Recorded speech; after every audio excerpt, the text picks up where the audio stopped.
Unit Donor Darah Palang Merah Indonesia Banjarmasin menyelenggarakan ibadah kurban di Idul Adha 1442 Hijriah.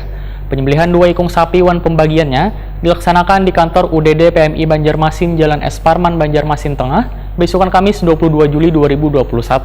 Daging hewan kurban ini nantinya akan dibagikan kepada warga yang berhak menerimanya. Nah, pemirsa, untuk kabar lebih lengkapnya bisa pian saksikan yang satu ini. Unit Donor Darah Palang Merah Indonesia Banjarmasin menyelenggarakan ibadah kurban Idul Adha 1442 Hijriah. Penyembelihan 2 ekor sapi wan pembagiannya dilaksanakan di kantor UDD PMI Banjarmasin, Jalan S. Parman, Banjarmasin Tengah, besokan Kamis 22 Juli 2021.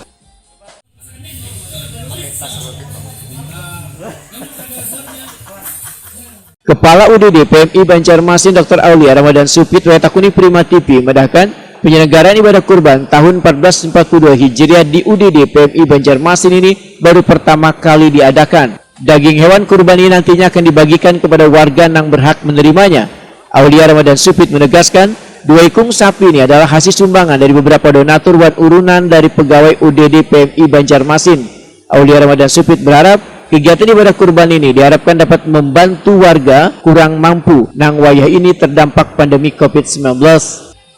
Ya, kita alhamdulillah di sini bisa mengadakan 2 ekor sama seperti tahun lalu. Nah, hasil dari ini adalah dari masing-masing dari kita semua, ada juga tambahan dari donatur sehingga bisa terlaksana untuk ibadah kurban ini.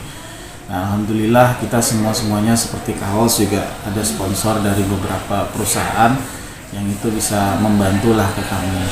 Nah, itu mohon doanya semoga berkah, yang ikut berkorban di sini juga mendapatkan pahala dari Allah Subhanahu wa taala. Ada berapa? Kemarin itu kan ada 160 bungkus, kalau dikalikan 2 berarti 320.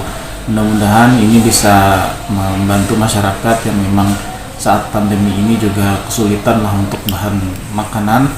Nah, terutama yang kami bagikan di sekitaran sini, di kampung sini, kemudian ke kaum-kaum duafa juga kita bagikan di beberapa daerah di wilayah. Aulia Ramadan Supit menghimbau warga untuk selalu mematuhi protokol kesehatan dan menjaga lingkungan agar selalu berasik supaya terhindar dari segala penyakit.